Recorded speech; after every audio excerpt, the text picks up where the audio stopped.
que algunas corrientes aprecian el color violeta, ¿no? Y nosotros hemos empezado a tener en Argentina y creo que en toda Sudamérica corrientes que hablan más concretamente corrientes sobre el yo soy, que hablan de maestros ascendidos. Sí. Para cualquier persona que quiera hacer el camino de la iniciación,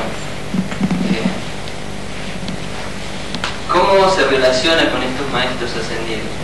Es más clara la pregunta, o sea, cualquier persona que quiera iniciar el camino de la iniciación necesita su maestro terrenal, un maestro de carne y hueso. Pero nosotros respetamos mucho las ideas, los pensamientos, los esfuerzos de todos los seres humanos de todo tipo, porque son válidos mientras no se demuestre lo contrario. Y hay quienes piensan mucho en eso, de los maestros ascendidos. Nosotros también pensamos en eso, pero les encontramos una explicación que molestaba mucho a ese Mondragón que acabo de citar, que todo lo explicamos. Resulta que los maestros ascendidos se supone que son los maestros que ya se murieron. Y bueno, se supone que como son maestros pues ascendieron, no descendieron, ¿no? Porque la cualidad de ascensión se les da porque se supone que eran muy sabios. Si no hubieran sido sabios, pues en vez de ascender se hubieran ido para abajo. Pero se supone que son seres con una gran calidad. Ahora, esos maestros ascendidos, sean maestros ya muertos para este plano, que siguen actuando y siguen cumpliendo su obra, y que entonces los discípulos se contactan con ellos, etc., y que reciben instrucciones. Puesto, esto es un poquito relativo para nosotros, con todo respeto.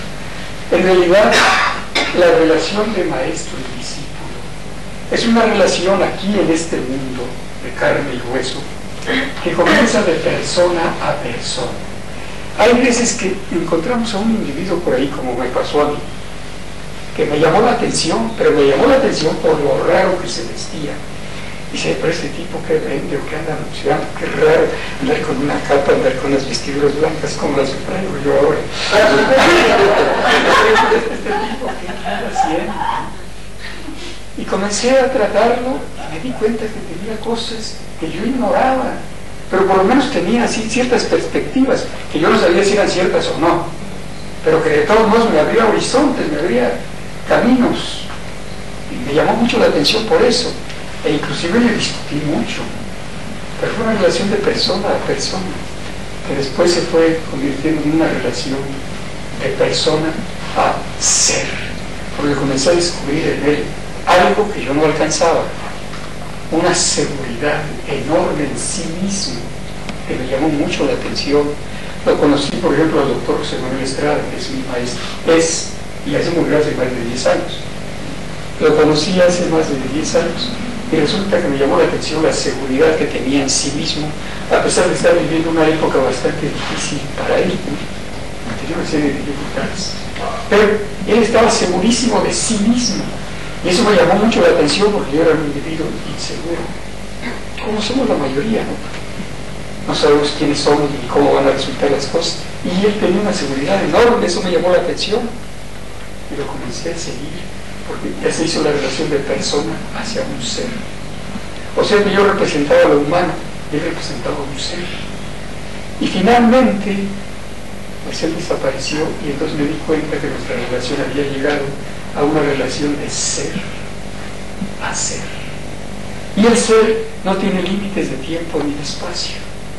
Y de este modo me explico yo cómo los maestros que ya están muertos, los maestros ascendidos, siguen realizando su obra a través del ser y de la persona humana, de sus discípulos. Eso es todo. Y no es que se aparezcan y se desaparezcan, y se materialicen y se desmaterialicen. Es simplemente que hay una forma de comunicación con ellos, pero no es espiritismo, no es que uno vea su espíritu o su ectoplasma o alguna cosa de eso.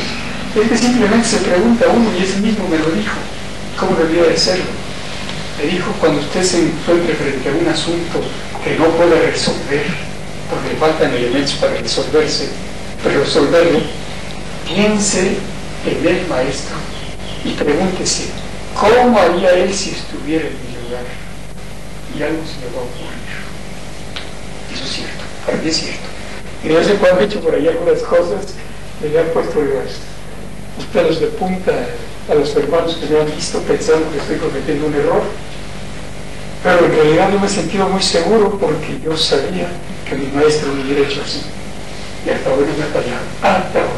No les digo que algún día agarre mala onda o no me comunique yo bien. Y entonces hay una metida de pata, como se dice vulgarmente, grande. Pero en todo caso, eso existe. Los maestros ascendidos, ya muertos, siguen realizando su obra a través de sus discípulos. Pero hay una relación de ser a ser, porque en el ser somos unidad. El ser no tiene límites de tiempo ni de espacio. Pero como personas, cada uno de nosotros es un proyecto original. Y los maestros en iniciación, al menos como la llevamos nosotros, son muy respetuosos del fuero interno de sus discípulos.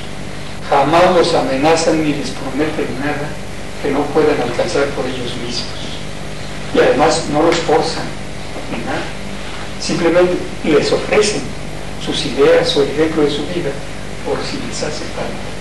Y eso llega a crear unas afinidades enormes.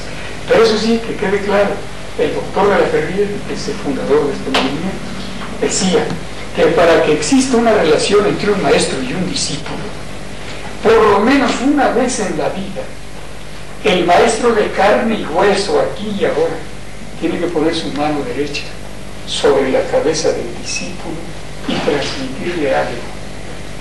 Esa es la bendición que les ofrecemos a veces, transmitirle algo de su ser, para conectarse con el ser de su discípulo. Y que no hay maestros por teléfono ni por correspondencia ni en el astral que valgan la pena. Que esa relación tiene que iniciarse aquí por lo menos una vez en la vida. Si es occidental el maestro, con la mano puesta sobre la parte alta de la cabeza.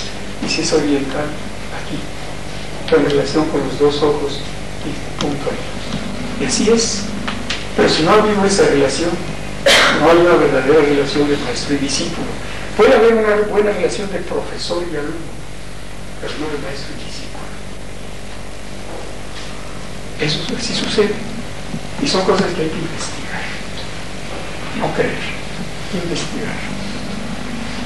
Así que yo respeto la idea de los maestros ascendidos y de que siguen realizando su obra.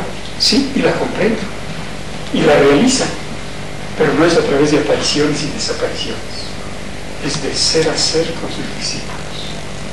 Maestro, ¿es el maestro el que elige el discípulo?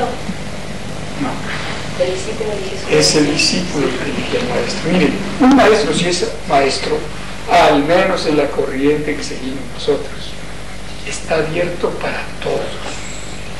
Pero es el discípulo el que lo descubre, o lo necesita, o lo busca, o le pide, o le exige, o le pregunta, o invoca algo de él. No, el pedido sí sé que es el discípulo, uno busca a su maestro, pero con respecto a algo que dijiste ayer acerca de lo sagrado, cuando uno alcanza el estado sagrado, digamos, o quiere estar en lo sagrado, vos hablabas acerca de que vos podés referir a determinadas personas de una manera amable y cordial y nada más, pero que vos sabés detectar cuando esa persona ingresa o está cerca de lo sagrado.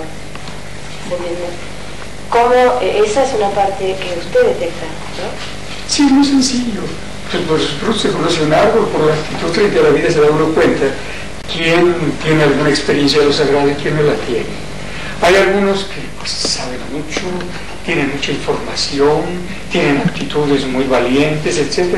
Pero frente a un problema donde se está jugando la vida o alguna cosa de esas, reaccionan de una forma muy instintiva. Y es que todavía no tienen un contacto con lo sagrado, no tienen la seguridad de ser. Y sus reacciones son a veces o muy astutas, o muy arteras, o inclusive airosas, pero instintivas.